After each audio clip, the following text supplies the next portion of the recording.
আসসালামু আলাইকুম গাইস। আওয়ামী লীগের লকডাউনের পরও আজকে 13 তারিখে ঢাকা শহরে বর্তমান সকালের অবস্থা।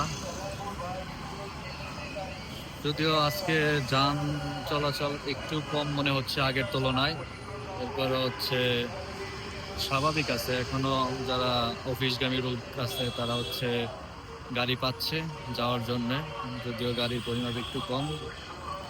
রাস্তা মোটামুটি ফাঁকাই এখন। তারপরে আমরা ঢাকা শহরের সব গাড়ি চলতে দেখতেছি, বিআরটিসি থেকে শুরু করে।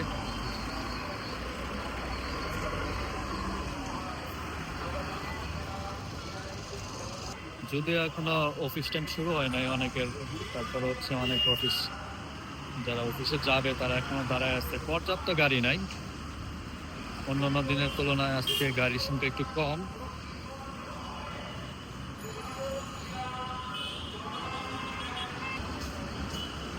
সময় যত বাড়তেছে আস্তে আস্তে গাড়ি পরিমাণ বাড়তেছে। তারপরে ঢাকা শহরে আজকে তুলনামূলকভাবে আপনার লকডাউনের কারণে তুলনামূলকভাবে কিছু গাড়ি এখনো বের হয়নি, আগের তুলনায় এখনো অনেক কম।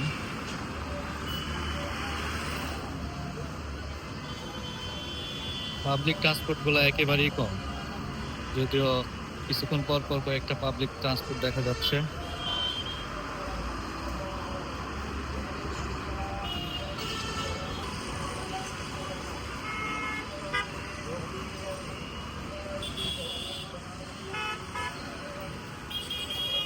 সময় যত গড়াচ্ছে আস্তে আস্তে মানুষ বের হচ্ছে। আজকে অবশ্য এখনো পর্যন্ত আমি যে জায়গায় আসছি কল্যাণপুর বাস স্ট্যান্ডে, এখনো পর্যন্ত ওই সাইড গুলাতে কোনো রকম বিস্ফোরণ বা কোনো ভাঙচুর বা নেতা কর্মীদের কোনো কার্যক্রম দেখা যায়নি।